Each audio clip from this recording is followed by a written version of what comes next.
عبدالستار پیر محمدزاده 7 سال روانه زندان شد.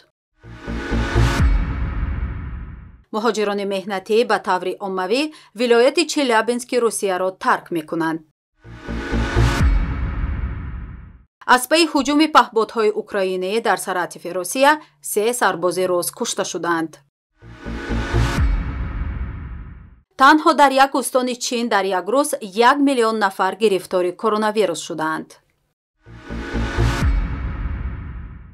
عبدالستار پیر محمدزاده روزنامه‌نگار و بلاگر معروف تاجیک که ماه ایول بازداشت شده بود به 7 سال زندان محکوم شد. دادرس پرونده طلب ایبدار کننده دولتی را که برای پیر محمدزاده 7 سال زندان پرسیده بود پررقانه کرد. طبق اطلاع رسانه‌های محلی، مرافعه دادگاهی در بینای بازداشتگاه موقتی شهر دوشنبه برگزار گردیده، حکم را دادگاه ناحیه اسماعیل سامانی پایتخت امروز 27 دکبر صادر کرده است. برادر عبدالستار عبدالکریم پیر محمدزاده به رسانه‌ها گفته است که از حکم دادگاه راضی نیستند و به زینه بالایی دادگاه شکایت خواهند برد. گفتنی است حالت‌هایی که زینه بالایی دادگاه قرار زینه پایانی را بازبینی کرده باشد بسیار کم اتفاق افتاده، اما محکوم شدگان همیشه به مبارزهشان علیه قرار دادگاه ها ادامه می دهند.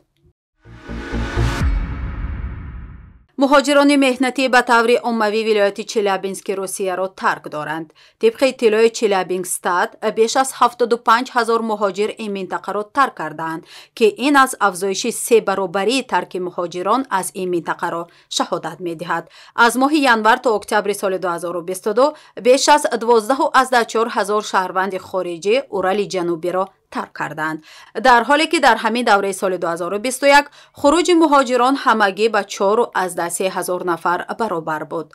همچنین کاهش نظررس مهاجران از کشورهای اتحاد دولت‌های مستقل به قید گرفته شده است. گفتنی است تمایل خروج مهاجران در سال 2022 نه تنها در ولایت چلیابینسک به قید گرفته شده است. همینطور قبلا سوردلوفستاد گفته بود که مهاجران به طور فعال منطقه کورگان را ترک کردند. در عین زمان شماره رفتگان خیلی زیادتر نسبت آمدگان به این منطقه است. نیروهای هوایی روسیه در کناره‌های پایگاه ساراتوف یک هواپیمای بدون سرنشین اوکراین را سرنگون کردند. رسانه‌های روسیه از مسئولان وزارت مدافع روسیه اقتباس آوردند که بر اثر سقوط شکست پاره‌های هواپیمای اوکراین 3 نظامی روس کشته شدند، ولی به هواپیماهای نظامی روسیه ضرری نرسید. خبرگزاری دولتی تاس نوشته است حمله به پایگاه هوایی انگلیسی ولایت ساراتوف واقع در 600 کیلومتری مرز روسیه با اوکراین نیمه شب 26 دکبر ساعت 1:35 به وقوع پیوست. یادآور میشیم که روز 5 دکبر هواپیماهای بدون سرنشین اوکراین پایگاه هوایی انگلیسی ساراتوف و پایگاه دیگری را در ولایت ریزان مورد حمله قرار داده بودند.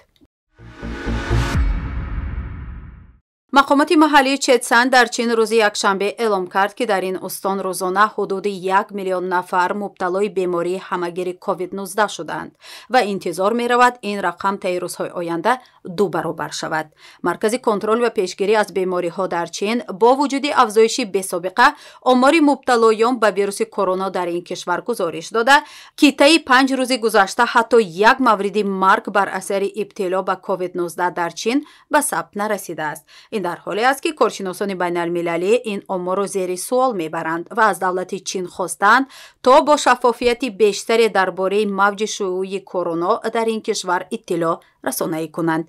افزایش مورد ابتلا به ویروس کرونا در چین به دنبال تغییر سیاست پکین در قبال شیوع این ویروس به ثبت رسیده است. لیکن چند هفته پیش در پی اعتراضها به سیاست معروف به کووید 0 محدودیت‌های جاری شده برای جلوگیری و شیوع ویروس کرونا را کاهش داد. کمیسیون ملی سلامتی چین در همین راستا دیگر آمار شناسایی مورد ابتلا به بیماری کووید 19 را اعلام نمی‌کند. کارشناسان شیوع گسترده ویروس کرونا در چین را نتیجه ضعف در واکسینه زنی و بی اثری واکسینه های ساخته این کشور می دانند.